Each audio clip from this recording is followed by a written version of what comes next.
அவர்தான் சந்திரமோகன் சாரோட மகன் கௌதம்ங்கிறதெல்லாம் எனக்கு தெரியாது. அதுக்கப்புறமா தான் நான் சந்திரமோகன் சாரோட கம்பெனியில சேர்ந்தேன்.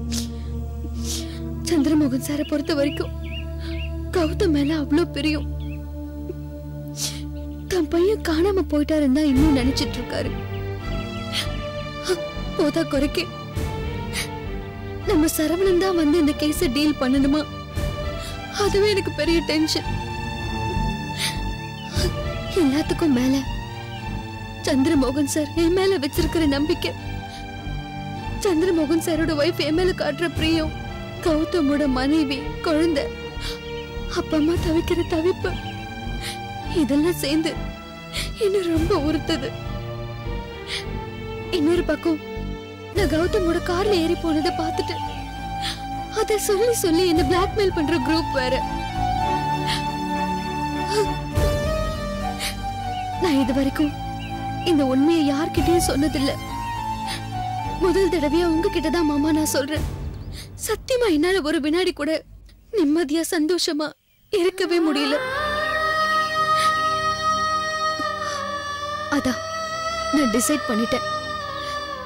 விஜய் கல்யாணம் நல்லபடியா முடிஞ்சதும் நானே போலீஸ்ல உண்மையை ஒத்துக்கிட்டு சரணடைஞ்சிடுறேன். விஜய் கல்யாணம் நல்லபடியா நடந்தா அதுவே எனக்கு போதும் மாமா. சரண்யா, நான் சொல்றேன்னு தப்பா நினைக்காது. இப்ப நீ சொன்ன வரைக்கும் உன் மேல எந்த தப்பும் இல்லையம்மா. நீ எதுக்காக போலீஸ்ல சரண்டர் ஆகணும்? நிச்சயமா உன் பக்கம் இருக்க நியாயத்துக்கு சட்டம் உன்னை ஒன்னும் பண்ண முடியாதுமா.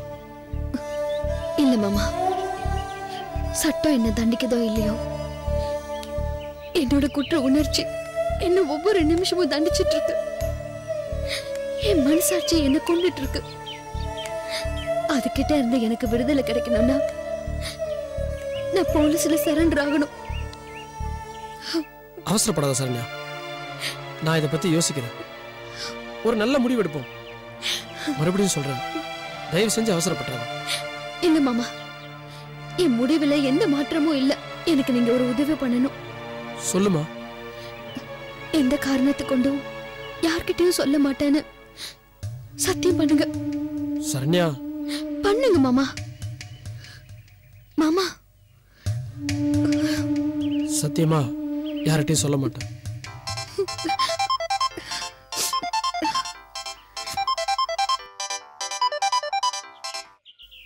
ஹலோ சரண்யா, நான் கௌரி பேசுறேன்.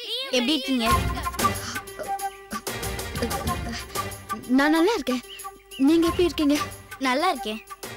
நான் இப்போ உங்க வீட்ல தான் இருக்கேன். அப்படியா? ஆமா, ஒரு முக்கியமான விஷயமா பேசலாம்னு உங்க வீட்டுக்கு வந்தேன். நீங்க உடனே வீட்டுக்கு வர முடியுமா?